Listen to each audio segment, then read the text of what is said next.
We join the super legit crew before the show, this time after the sound checks. All right, great. Then let's get this show on the road. I just realized this podcast should be produced by Bank of America. Oh, yeah. Because we have bank hours. Oh.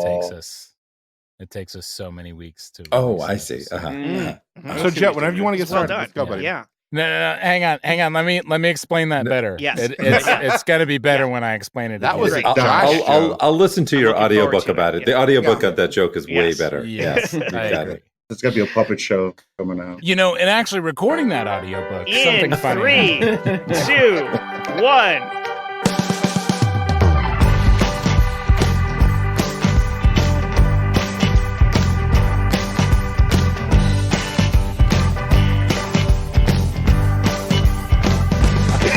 I'm not gonna. I get it. Yes, We're gonna get some. Teeing We're gonna someone get up. some great All bits yeah. going. But I really One day. welcome to Super Legit Podcast. I'm Douglas Sarine with my co-host Thomas Greene, and every week Good we to have see you again, everyone. Yeah, and Thomas, we got some great improvisers with us today. We do. A nice batch of boys here. New talent. A sharp crew. Happy to have you guys on the Super Legit Podcast. Let's sound off. Let's go around the horn and introduce yourself quickly. Nice and slow, because we don't know you guys, and we want to make sure we give you a nice sound out. So go ahead. Yeah, there you go. There you go. Hi. My name is Jet Kaufman, a longtime listener, first time guest. Really excited to have you guys. I'm sorry, you said make it quick. I get nervous like when I'm doing something new and I start talking and I talk. Oh my god. I'm just so impressed with you two, and like the fact. Oh my god, I'm so excited. Okay, anyway, and all right. Jet Kaufman, how's it going? Thank you, Jet. Yes. We're impressed by you. A little known fact about Jet: he qualified for Top Gun school in the Navy Aviator. That is absolutely true. That is absolutely true. No known fact. Hey, so I'm Chris Compton. I gave it the $75 level at the Kickstarter, and one of the benefits was to get to be on the podcast. So I'm really glad. Chris, break down. What are the 3 rules of improv that we talked about? Just give $75. That's one. Be Rule here 1 at 9:30. Good. That's and 2. Then don't talk when the actors are talking. Boom. There you go. You're going to do great tonight, Chris. You're going to do great. Oh, sorry. And I'm going to add a 4th. Why act when you can indicate? There you go. That's right. So I'm going to add that. Guys, make sure that you sign up for Thomas Greene's classes on improvisation and acting, where he just breaks it down for you and he gets real with you.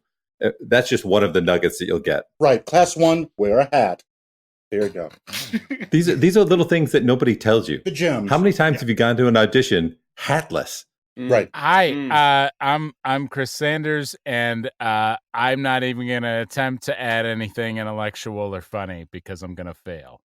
But Chris, just without embarrassing you, you design custom pocket watches for celebrities, and you designed a pocket watch for somebody pretty darn famous recently. Can you tell us about it? Yeah, can you tell us about it? Yeah, The Rock. You know how The Rock is always checking his watch in his photos? It's his trademark thing, yeah. Even when he's not wearing a watch, it's because I made his watch just complicated enough for him that he doesn't know how to work it. So he is and hence always, the eyebrow. Hence the eyebrow. Exactly. I made it just complicated enough and annoying enough that he raises one eyebrow in frustration. And that's why we had you on the show, because you're complicated and annoying. That sums you up as a person. And I would reverse those two, but I think you're absolutely right. Right. Hello, I'm Sean Michael Boozer, Leo, lover of short stories. Not just a lover of short stories, but a writer of short stories. You each recently had a short story featured in Harper's Bazaar. Yeah, that was a coup for me. It was great. Congratulations on that, by the way. Thank you. Yeah. You took over the magazine? No, a short story. No, I'm talking to the host right now. Thank you. Oh, I'm sorry. I got excited. I should have put up my hand or something. I'm sorry. You talk. I got confused. I'm so excited to be here. I'm sorry. You just breathe. It's lovely to have you all on the show. Sean Michael, you were saying something about your short story. Yeah, it was. I was really blown away because it started off as just a rant. I was filling out a lot of your stories start off that way in a kind of a most of my job application. I hate this. I was filling out a complaint form, and I just kept writing. I'm Josh. I'm also a guest on the show, and it turned into a whole thing. Right. Oh, that's so right. Yeah, we do have another additional guest. Go ahead. Please introduce yourself, please. I thought we had one more guest. Do we not? And I kept writing and writing and And that's what makes a great short story is a lot of writing. That's what I'm Josh. I'm an improv enthusiast, and I'm happy to be on the show. Such big fans of both of your guys' works collectively and individualistic. And it's a real treat to have you. It's boy howdy. I'm just giddy like a schoolgirl in spring to have you on the show. Absolutely. And Josh, we really commend you. Prison did right by you. It actually was rehabilitatory. You worked the system. It changed and it my took life. care of you. Exactly. And we are glad to see you out, clean, living that good life. I love a feel good story. Hi. Yeah. Hi, I'm Stephen C. James. I'm here to promote the independent film that I directed, The Dog Who Could Play Ping Pong. And I'm just really glad to have a venue in order to just get the word out there because, they say that there's no room in Hollywood for message movies or small, low budget comedies or movies about the diaspora amongst the canine community. And it's just something where I'm glad that I can put my 2 cents in there out on the table. Right. And I'm glad to have the support of such luminaries as yourself. And all on your iPhone too. I'm so surprised. All on your iPhone as well. Well, you know what? They say that if there's anything that Lars Van Trier taught me, it's that limitations create creativity. Yeah. And guys, if I can bring the show down for a moment, Stephen, the fact that it was the scene with Baxter from Frasier, it's his last movie role. And I had to pause my screener and just kind of experience that moment. Me too. It's a tear jerk. It's what? It is a moment where you realize that when those animals are on that screen, they're the ones who are really doing the acting because so many of them, for them in that moment, it's real. It's so real. Yeah, and that's something else you guys can get from Tom Green's acting classes is always work with animals and children. Right. They're always going to be your best scene partners. They're going to be your most honest scene partners. Yeah. Ticket to gold. There you go. I also need to thank Stephen St. James because if it wasn't for him, I wouldn't have got it. He was the reason for my work release. He made me officially an intern and a gripper and you had to have that first AD that one time. And am I not going to get any thanks for it? If you remember, I was the one that called the cops on you in the first place. Where's my love? That's right. I was so excited to get to watch the production. Like you guys didn't kick me out. Like you just let me stand on the side, and it's like it was so exciting for me to just get to be involved and watch a thing like that. I mean, not literally involved, but just like it felt like I was okay. I'm sorry. Well, to be fair to Shawn Michael, like I was in such a rage and a stupor. I was just happy to be on the GoFundMe. I was just happy to be on. I did have a partner in crime.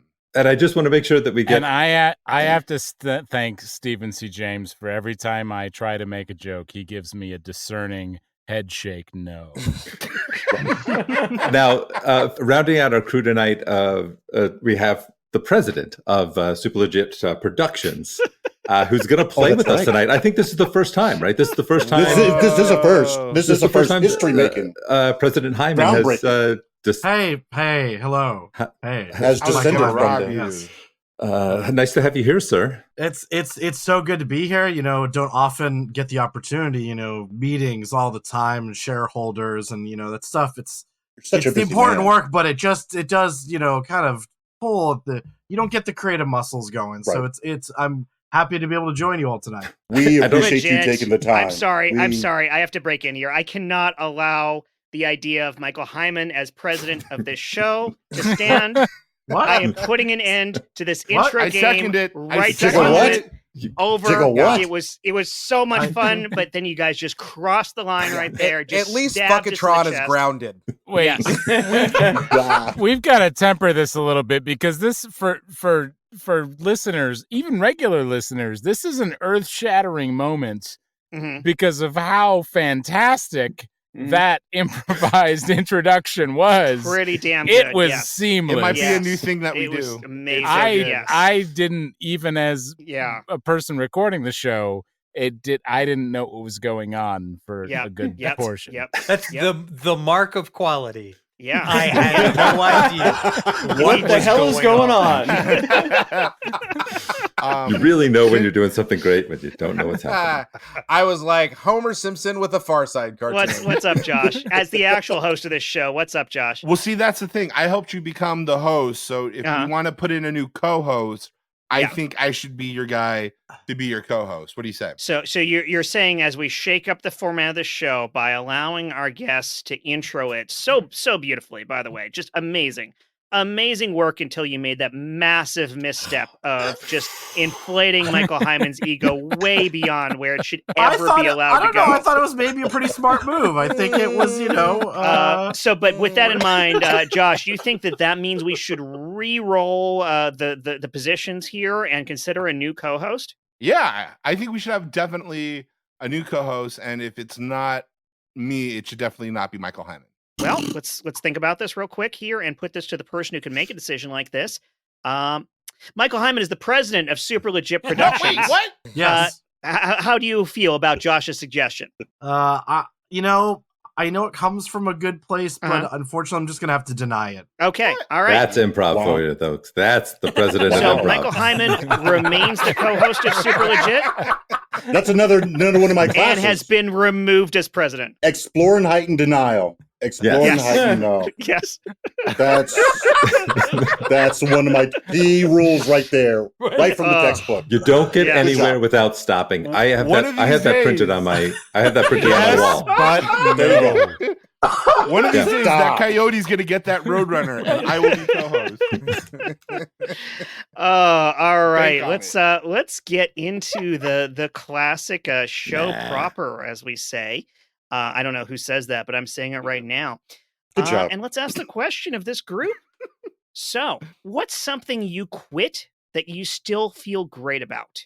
And it's not like the obvious stuff like smoking, stuff like that. But like, what's me.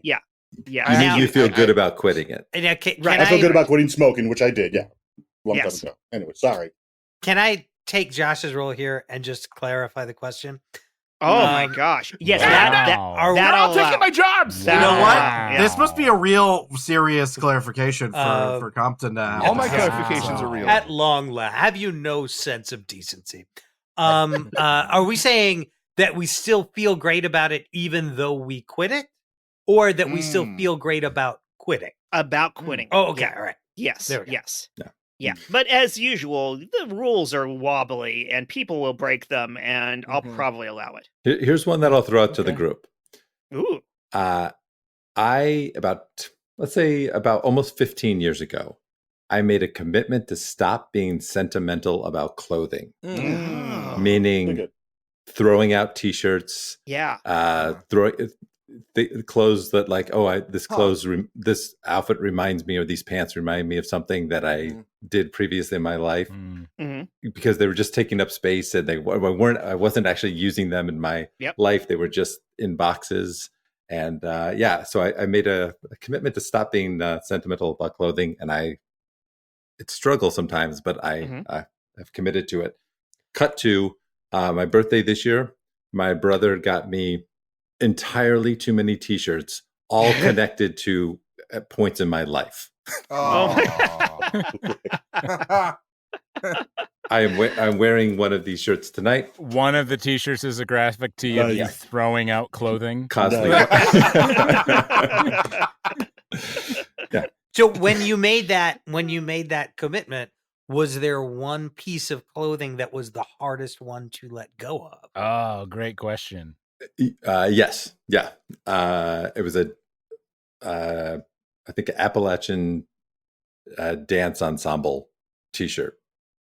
Yeah. I was a dance minor in college, and and so I had just really fond memories. But what I want to throw to the group is there a piece of clothing you will not throw out?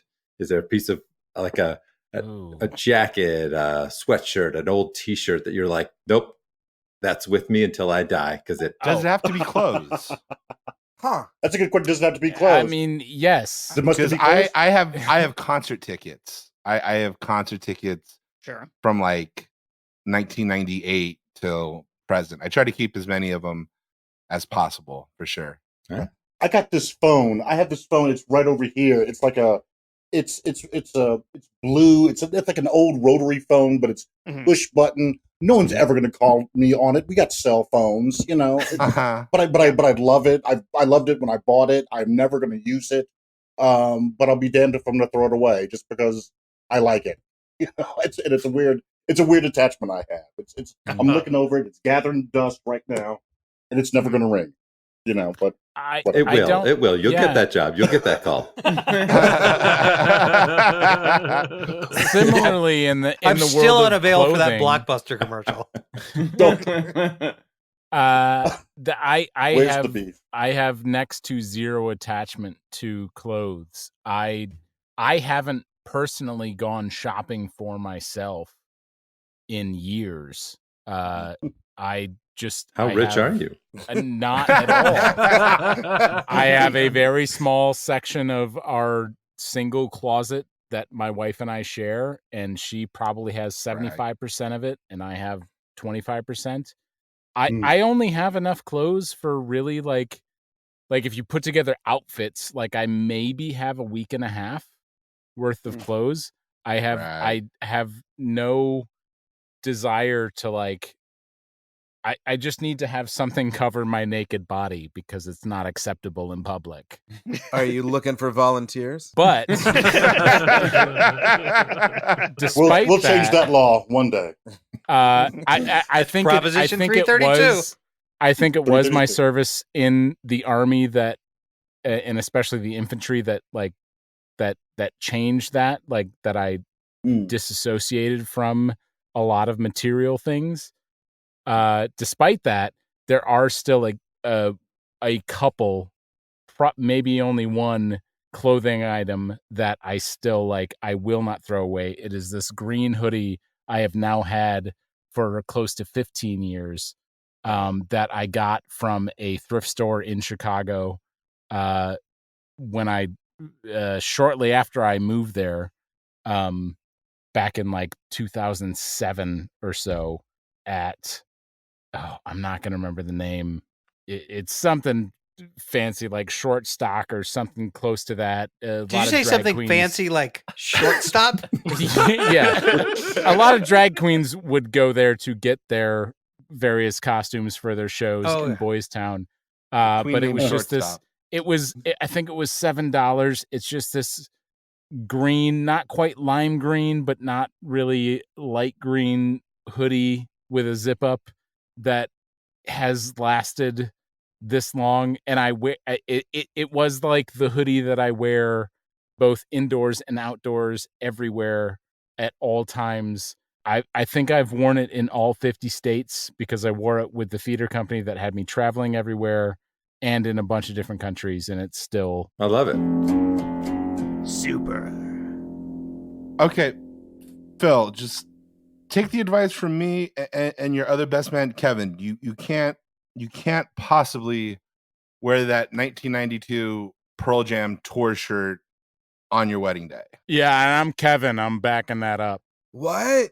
Nah, I can, and I will. Like, I like that you like to be different, and I like that you're sentimental, and that's how you guys met at a Buffalo Exchange where you found the shirt.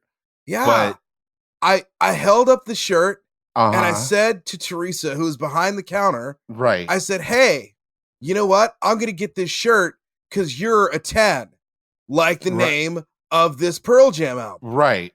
That's kind of my point, though. You've mentioned everything surrounding that moment that you met your wife, but you have yet to mention your wife. Teresa. I just mentioned Teresa. Man? Did. Like, he did. I'm wearing the shirt. Look, as Kevin, Am I reading that wrong? Throw in. No, you are reading it wrong. Okay. He said his wife Teresa, but what I need to point out is that your wife is Teresa? His wife is yes. His wife is. I mean, not I've yet. Her Sandy this whole time. It's Teresa. When did that happen, dude? See, here's we come to the crux of the problem. Like, first of all, when you said like Kevin, my other best man, Kevin is my best man. No, he's not. No, you're one of the groomsmen, dude. You keep referring to yourself as the other best man. No, you don't even know Kevin, my wife's me, name. Michael, all right? Chris Compton, Shawn Michael, Jet. We're all best men. We're the best men. No. I'm here too. Look who's here. Jeremy. And he hasn't even spoken yet. Yeah. Hey, wait. Jeremy, put your arms down. Raise wait. V. Get His name's Jarrett. I've been calling him Jarrett this whole time. It's Jeremy? It's Jeremy. It's Jeremy. Yeah. Are you serious? And how long have you let this happen?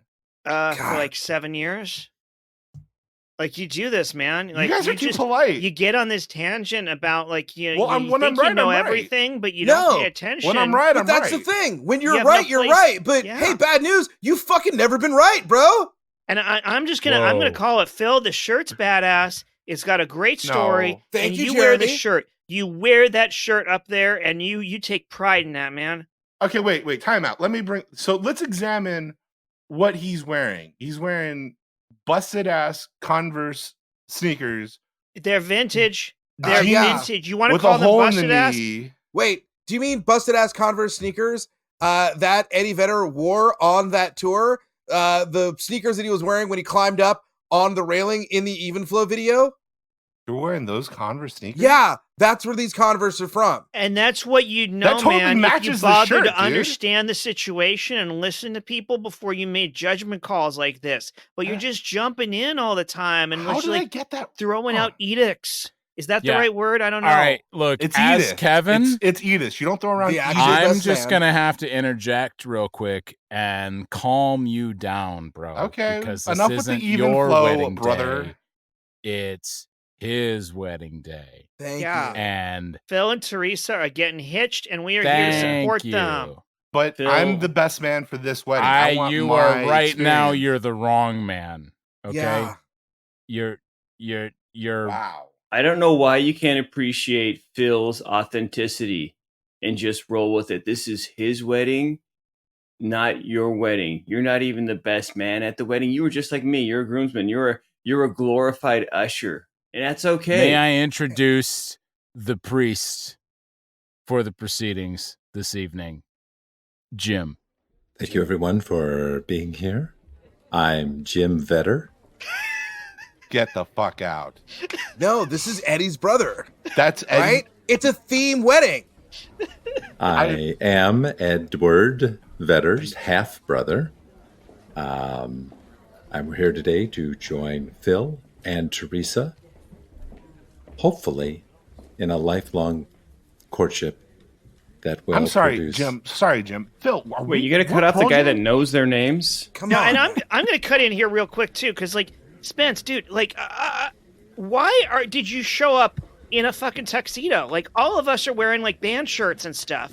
And you're the only one standing out like a sore thumb. You got assigned Red Hot Chili Peppers. It was in the email. It's speaking as Teresa. Thanks, hon. Go ahead. This is not about you, dude. All right? Like, I get it. Our relationship has been through a lot. But you know what? We are still alive. Okay? We are together and we are still alive. And this is our moment. Okay, you guys only dude? get married once. No, all right, I'll be quiet, but just don't be surprised if he says if there's anybody who opposes. Just can't throw around Ediths around here. Okay, so as Kevin, now that you're quiet, I'm going to redirect things. Thank you, Teresa, for throwing that in there. Yeah, thank you. Back to Jim. Sorry, Mr. Vedders.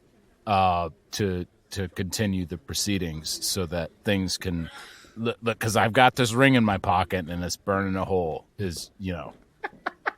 Kevin has spoken. I believe T-Love and Philly Steak and Cheese have written their own vows. I'm going to give you a chance to express those vows to each other. And from what I understand, your vows don't include any Pearl Jam lyrics or song references, but lots of other Seattle Sound songs and lyric references. Yes. Sweetheart, should it be ladies first, or do you want me to go? After you. Teresa, when I met you, I was feeling Minnesota, but looking California. And you really turned that around for me. I mean, I was in that moment staring into the black hole sun of my future. But then I saw that today was the day I tried to live. Because I was going to be in love with you. And you know what? It didn't matter one single bit. I'm sorry, I'm getting choked up here. It didn't matter one single bit if I was outshined by you, because I knew that sometimes in every band and in every relationship, there's got to be somebody who's there to ride their wave. Their wave. Oh, thank you. Beautiful. T-Love? From the day we first met, I was a different person. But when you held up that t-shirt of the band, which we made a solemn vow not to reference in our vows, which I guess is a sub-vow in that way. In that moment, you unlocked my heart-shaped box. And there was no longer something in the way of us becoming one. Now, I don't know if it's the lithium talking, but something smells better than Teen Spirit in this church right here. Because with you, I didn't have to be someone else. I could come as I was. And I could find something new and beautiful that was in bloom. And we've had our fights. There was that one time when we were in an intimate moment and you called me Polly, but we got past that. And we had that one time, which was a scary moment where we thought we were going to have to drink pennyroyal tea, but we didn't, thank goodness. But the point is that I love you with all my heart. I know that when I look in your eyes, I see that you are thinking about a girl who loves you so much, who will never, ever leave you, who will never, ever hurt you, who will never, ever, I'm not going to use that one, who will never, ever piss on your territory. Because I love you so much. I love you, Teresa. Cool. You guys are hitched. Have fun. Up here. Up here. I don't want to ruin this moment as Kevin, as the best man, but somebody just threw a bunch of dollar bills and a baby in a pool. So if anybody could, whose ever baby that is. I think that's my baby. I should go. Get out of here, Spence. Legit. We were probably legit about 30 seconds to an hour. Yeah. Thanks, editing. Tom Greene, what is your acting role on improv role on editing? It's take your time. Well, take your time, but wander aimlessly. If you're on stage, don't just wander. Wander aimlessly. Aimlessly. Yeah. I think I remember when you taught me, you said, when you get the instinct to walk on and stay there for a while. Yep. And then wander. Wander, find excuses. And then if you think to yourself, the scene's over, you should probably let it percolate for a bit. Yeah. Yeah, that's when it's time to get good.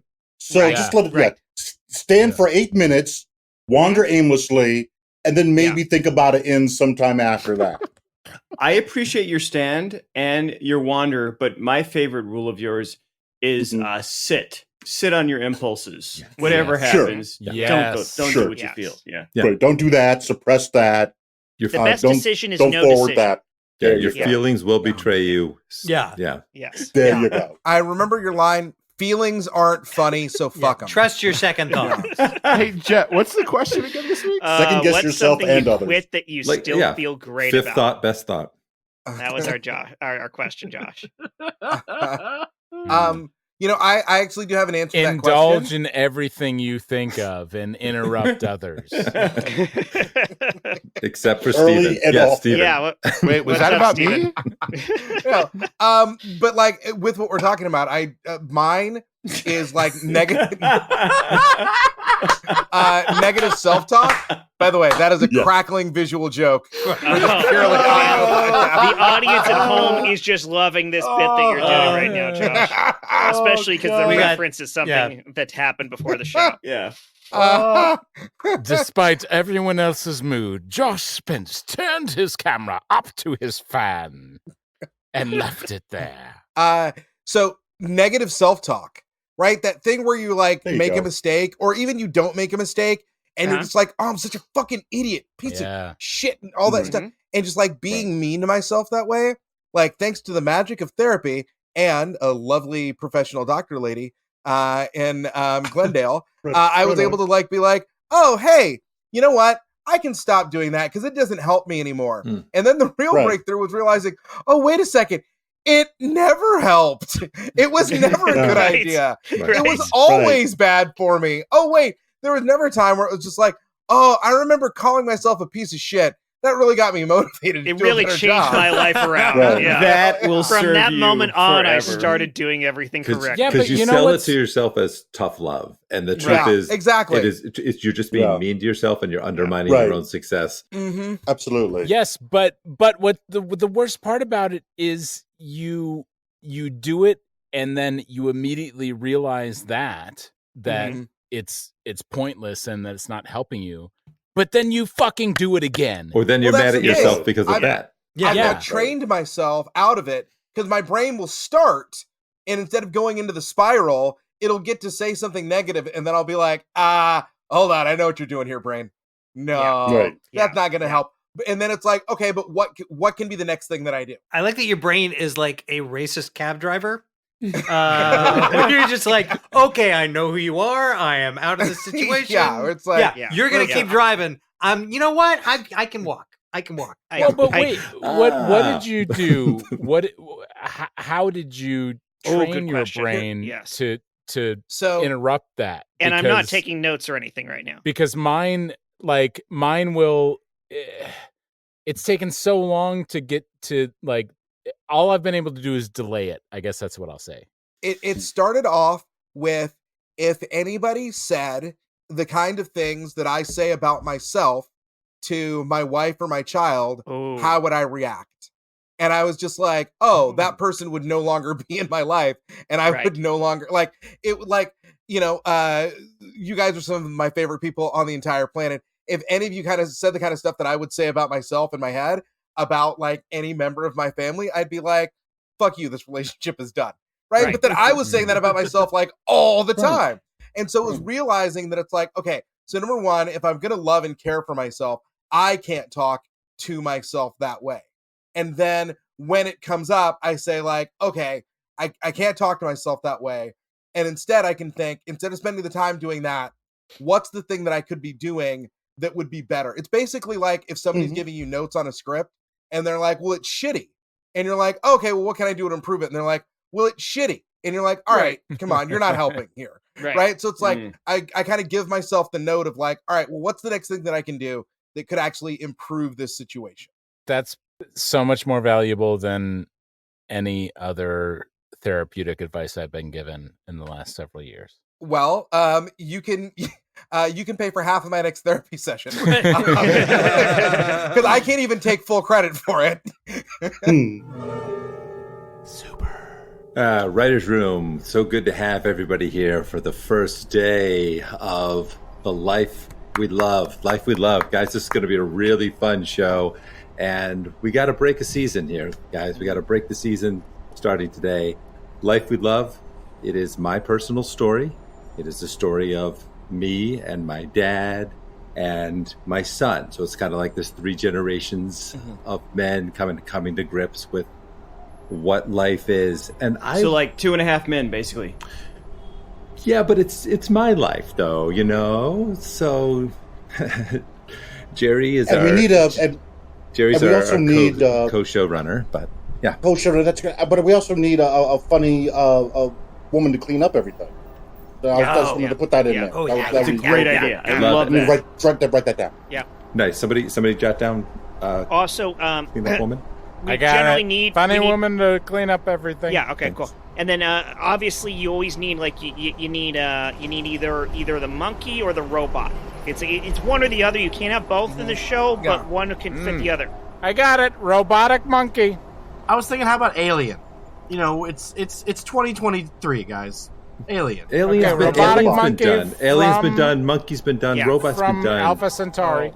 Let's get fresh with this. Let's get fresh. What's okay? I got an AI.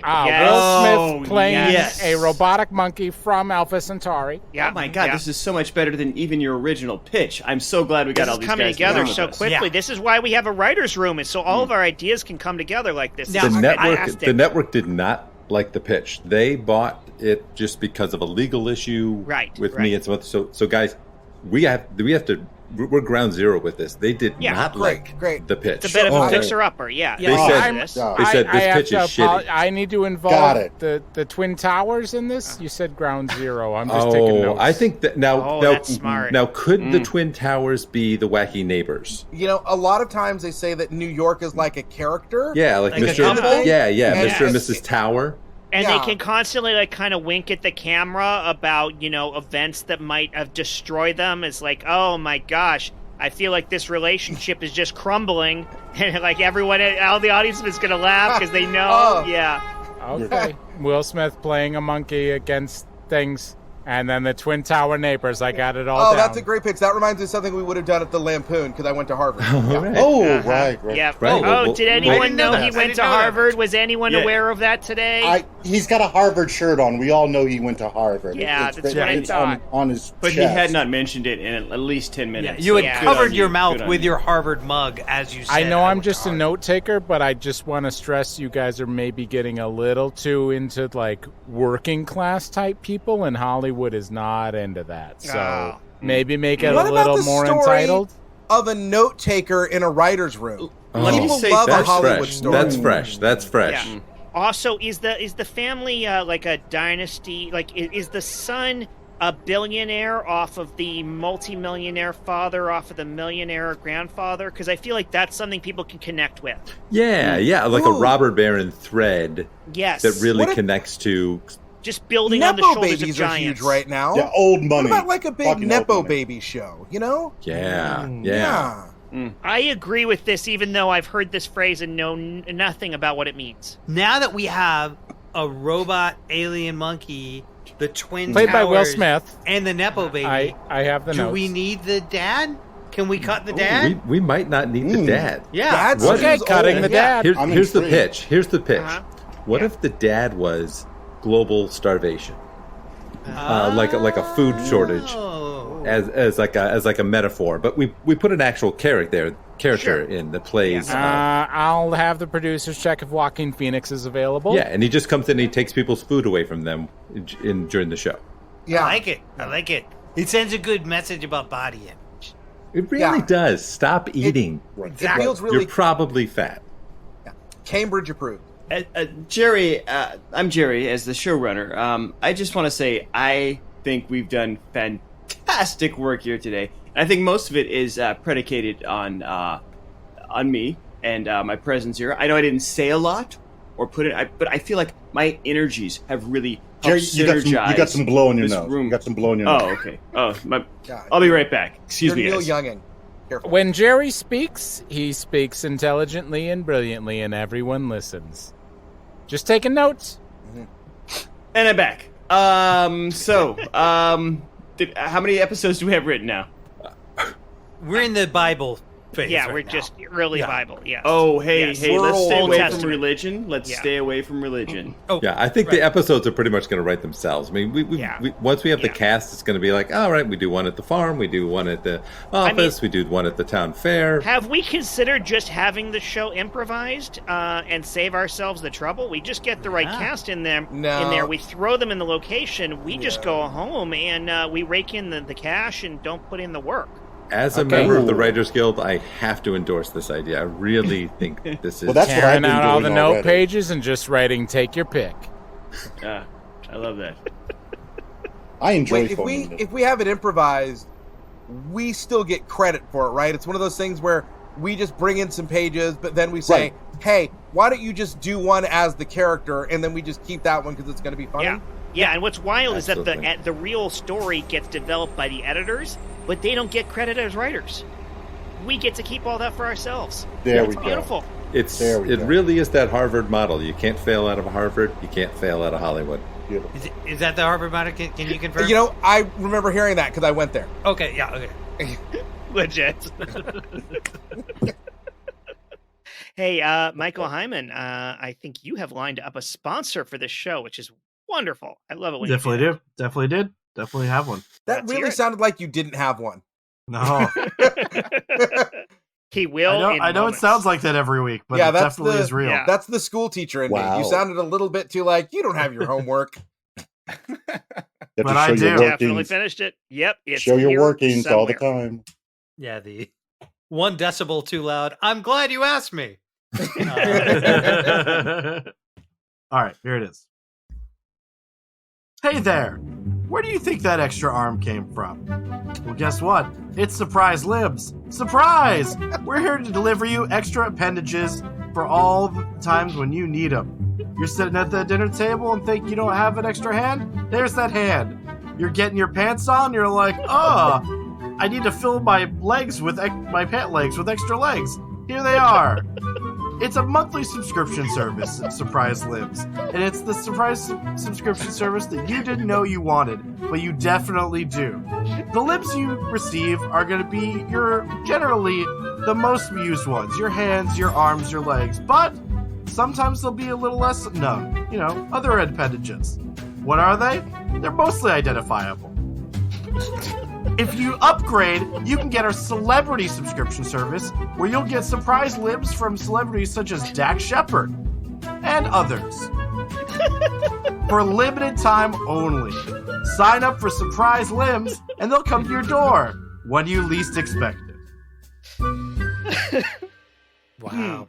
I have to say, finally a product for me. The part I appreciate most was limited time only. Yes. Yeah. No, that's right. You know how that was spelled. Yeah. They actually signed me up for a test subscription to the service, which I was.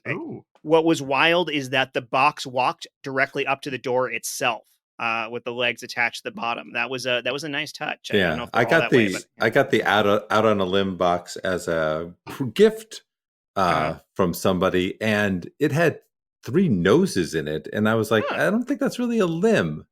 Yeah. So I think they do get some filler in there. I don't know. Stretching the definition. Right. Yeah. I got an ear a couple of times. I don't. Yeah. So, Yeah. I went for the smallest box, the subliminal, and that one was just like eyelashes and whatnot. Oh, really? Yeah. I don't know. That could be handy because eyelashes don't grow back. So I could see. Is that true? Maybe. Yeah, I think it's the surprise part is probably the best thing about them. The fact that when you order, the way you order them is just if you land on their website, then you've ordered. Yes. They charge $79.99. Yeah, it's like they're really trying to get rid of those limbs for some reason. If you go to their website, Amazon.com, like just landing on their website is Amazon.com. Yeah. Yeah. Right. Yeah. Wait a minute. I didn't know I spent $1,000. .con would be a great that's a good to do scams. Like There's got to be a documentary called .con out there. Yeah. And if there isn't, let's get on it, guys. Make that happen.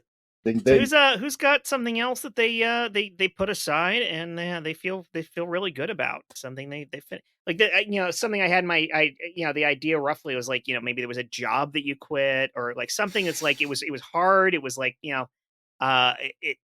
you weren't sure about it at the time, but like it worked. I quit the army and I never looked back, and I feel fantastic about it. Granted, but was there a time in which you were thinking about, hey, I'm going to do my 20? Oh, sure, yeah. So while I joined in the what's called the delayed entry program, where you decide you're going to join one of the branches of the military, but your part of your contract is that you decide you're going to join and you swear in and you do all that stuff, but you part of your contract is that you are swearing in to then start your basic training or boot camp or whatever it is for whatever branch many months later. So this was late 2000.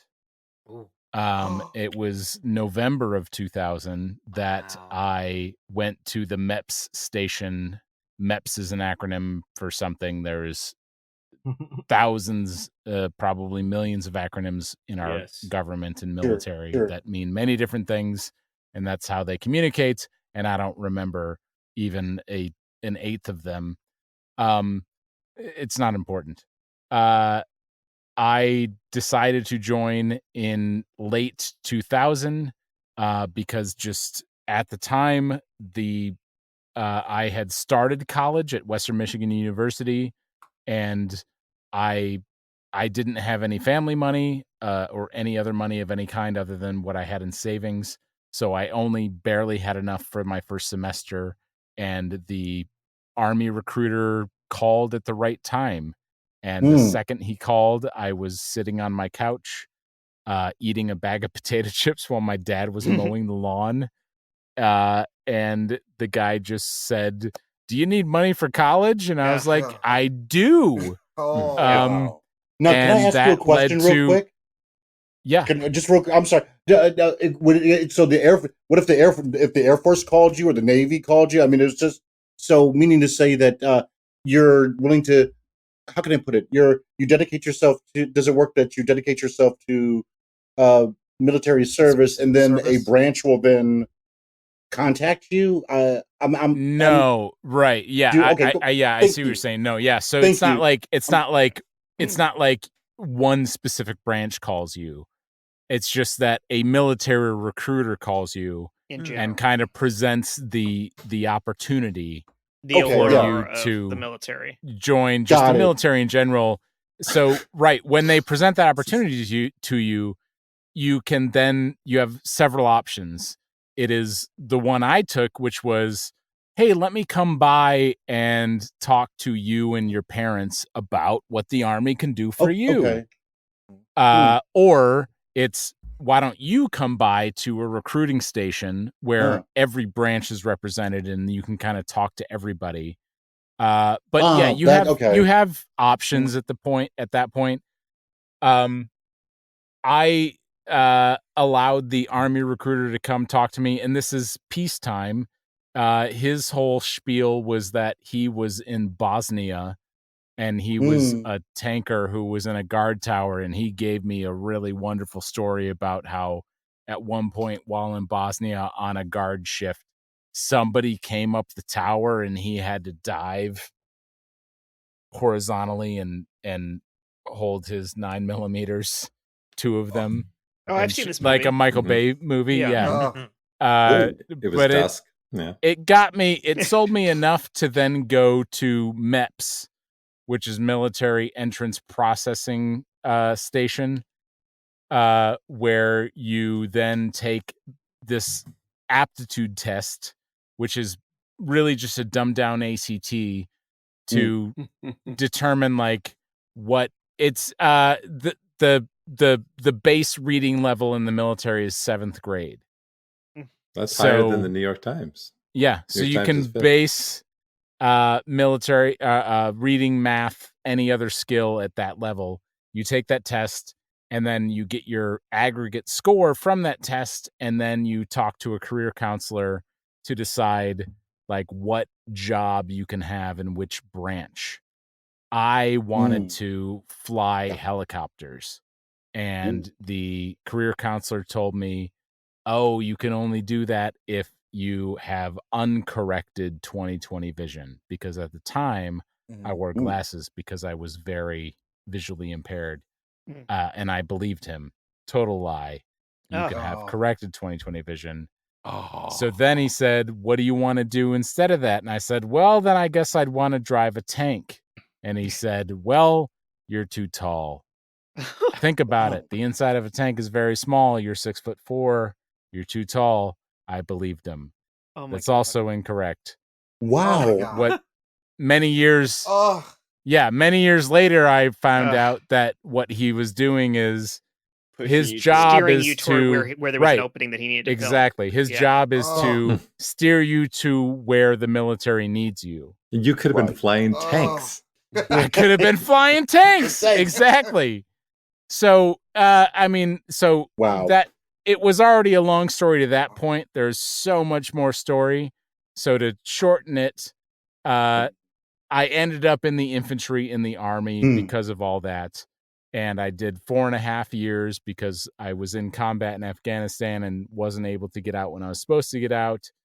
So when I finally got out, I was very thankful and never looked back. And prior to my time in combat in Afghanistan, I did have a solid, like my second year in service. That full year was my year of thinking that I could potentially do this for 20 years. That hey, I'm actually pretty good at this. It's pretty easy. Just do what you're told.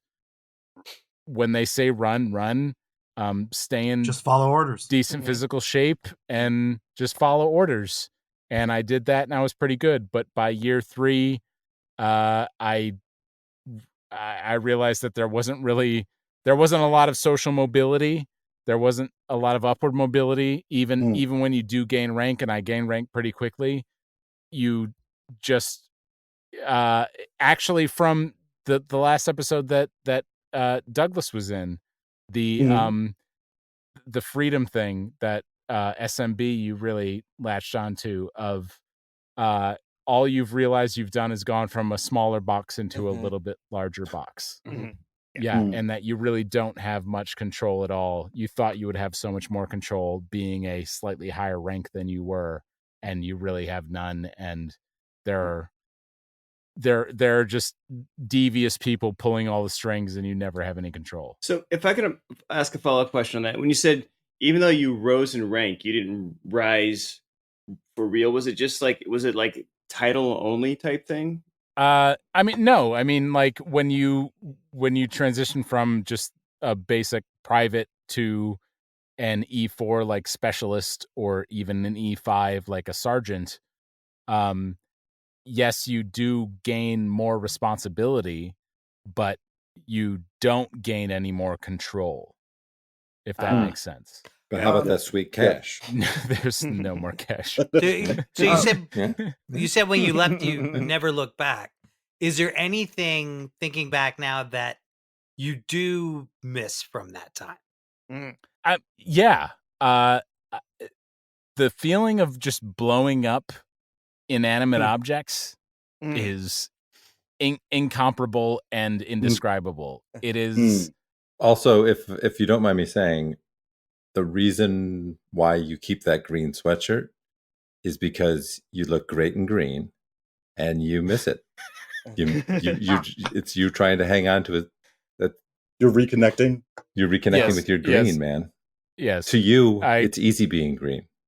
This might be an edit point, but there's no denying that's just a fantastic callback, and I can't deny that. That isn't the reason I kept it, but you can't argue with that. It's the reason you kept it. Yeah. It is now. What rank were you when you left? Oh yeah, E5. I was E5 promotable, which means that sergeant, but while I was in Afghanistan, I was already an E5 sergeant. An E6 who was a squad leader for one of the squads in first platoon slipped on some ice and broke his leg, and that squad no longer had a squad leader. I was then gifted that squad, which a squad leader is normally an E6 position. As an E5, it was given to me because I was a pretty good E5. so it was cool, and I had the opportunity to become an E6, meaning I would have gone to a board. There's a lot to explain here that I'm trying to simplify. I'm very simple. Basically, my first sergeant walked by me one day and was like, "Hey, there's an E6 board coming up. Do you want to go to it?" And I was like, "Yes, I do." And he was like, "Great." And then before he walked away, I said, "Wait, I'm not sure that I need." And he said, "You're not sure you're gonna re-enlist?" Because he knew that once we got back from Afghanistan, my 4 years was done. And I said, "Yes." And he said, then you're not going to the E6 board. Okay. Which meant I could have been promoted to an E6 to officially be the regular rank for a squad leader. But I still was able to fulfill that role as an E5. So I was technically promotable. Just forget it. Super. Now, before we put this rank on your shoulder and make you a 4-star general in charge of the entire United States Army. Harumph, harumph, harumph. We've got one last question. Are you planning on re-enlisting for another 4 years? Well, you know what? I'm glad you asked me that, because I have long pondered whether or not I would continue working for the United States military after this date here. Now, being a general is contingent on continuing to be in the Army. Yes, I understand. And prior to this, before I became and entered the general ranks, I was the most desired rank, if you will, colonel.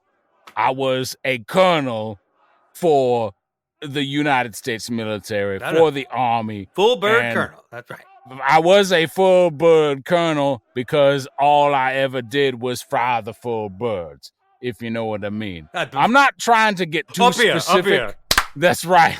I'm not trying to get too specific, but you know what I mean. We fed the people. I know what you mean. That's right.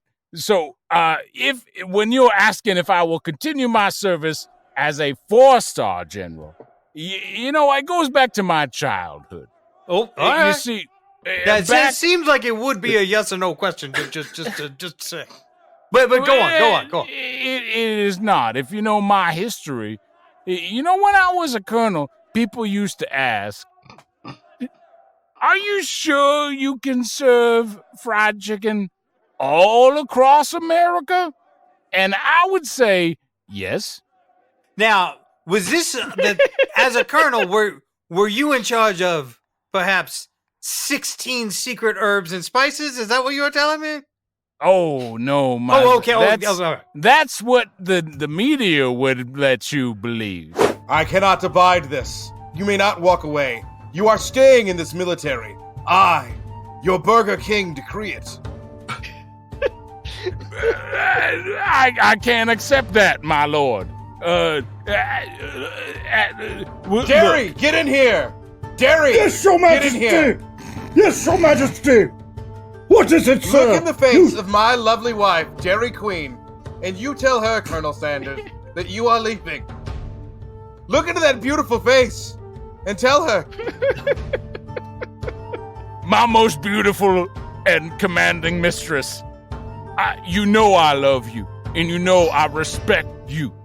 I respect you both as the wife of the Burger King and as the matriarch of the food monarchy.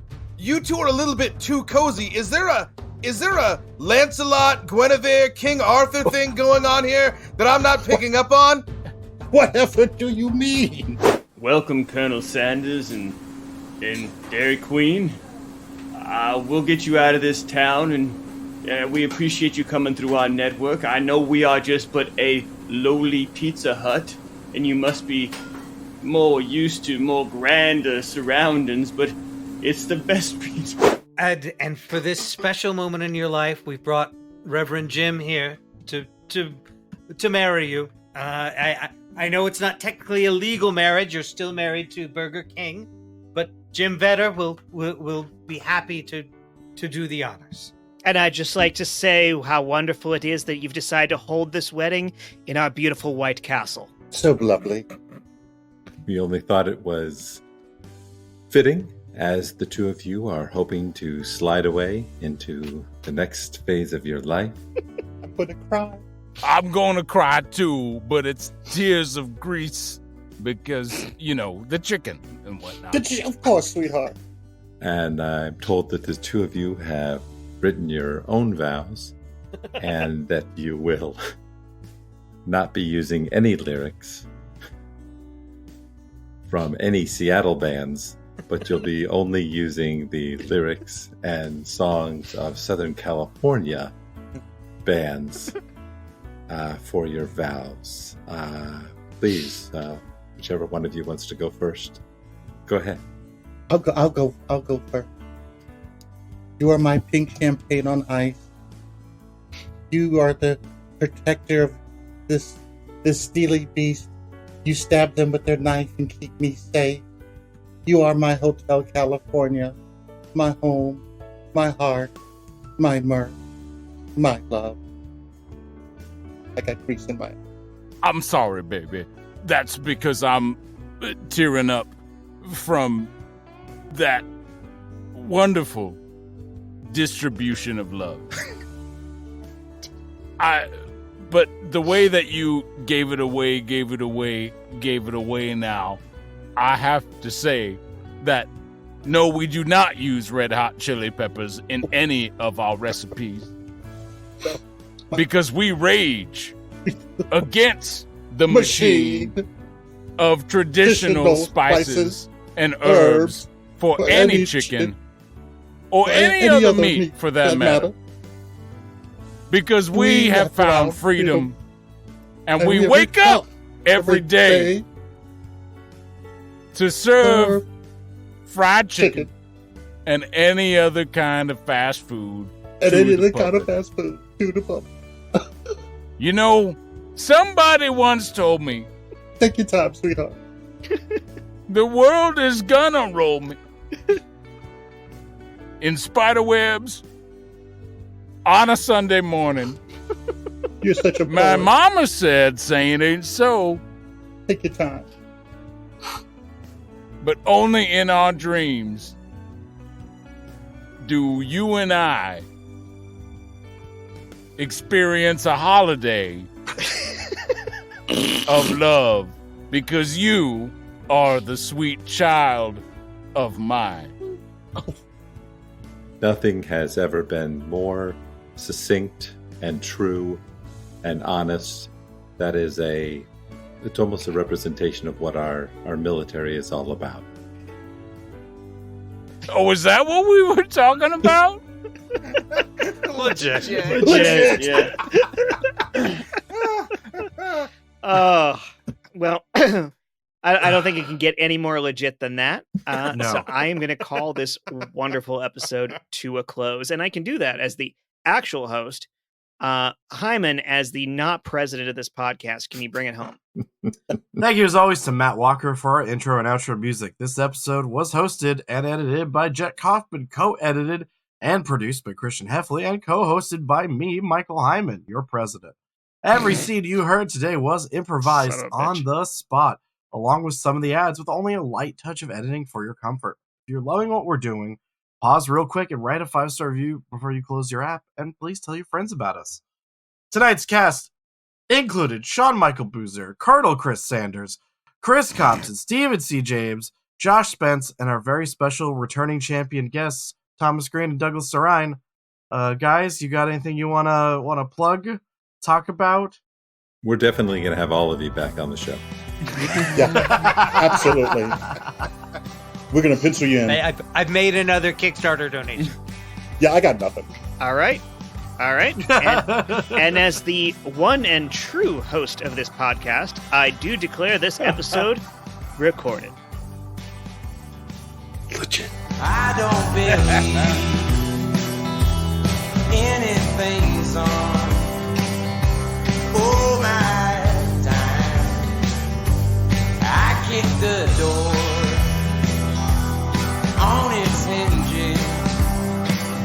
just so I could move on.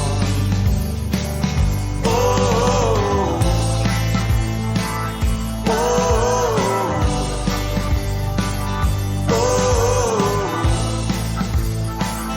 oh, I don't know. And that's how it's done, folks. And Josh, I've got bad news.